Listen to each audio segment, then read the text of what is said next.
नमस्कार दोस्तों, VK service centre में आपका स्वागत है। मेरा नाम विनय कुमार। मैं आपको बताने वाले हैं ये सैमसंग का डबल डोर फ्रिज है। उसमें इन्वर्टर टेक्नोलॉजी जो फ्रिज आ रहा है उसमें ये पीसीबी पैनल है, 2 पैनल है। एक बड़ा वाला पीपीसी पैनल है, दूसरा वाला डीसी पैनल है।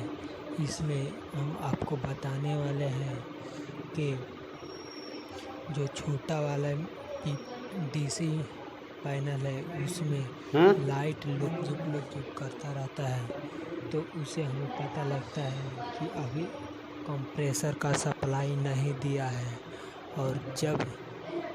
और बड़े वाले में भी वो लाइट जो एक बत्ती जल रहा है वो लुक झुक कर रहा है, वो मेरा साइलेंट हो जाएगा, मतलब बंद हो जाएगा। तो हमें पता लगेगा जहाँ सप्लाई दे दिया कंप्रेसर को। तो हमें ऐसा प्रॉब्लम आ रहा है दोस्तों कि हम आपको ऐसा ही बताने वाले हैं। जैसे जैसे इन्फॉर्मेशन आगे से मिलता आएगा वैसे वैसे हम आपको वीडियो देते जाएंगे। तो दोस्तों, हम आपको बताने वाले हैं इन्वर्टर टेक्नोलॉजी का ये जो पीसीबी बोर्ड है, इसमें हम लोग बहुत तरह से चेक कर लिए। चेक करने के बावजूद भी हम लोग का वो नहीं मिल रहा है जो हम लोग खोज रहे हैं। तो इस पे हम लोग का ये पता लगता है, अगर हम लोग का ये चलता रहेगा तो इससे हम लोग को ये पता लगेगा कि हम लोग का कंप्रेसर ख़राब है।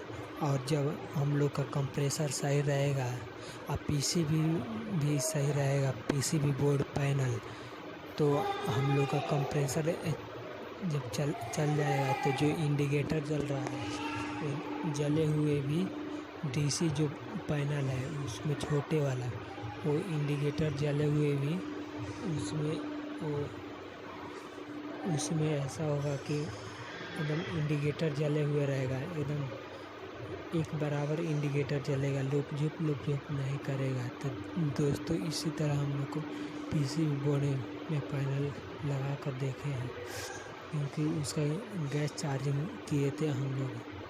तो दोस्तों, इसी के साथ नमस्कार दोस्तों। वीके सर्विस सेंटर को अभी तक सब्सक्राइब नहीं किए हैं तो दोस्तों आपसे एक रिक्वेस्ट है, आपको अच्छा लगे वीडियो तो सब्सक्राइब कर लेना और नीचे बेल आइकन को दबा देना। मेरा नाम विनय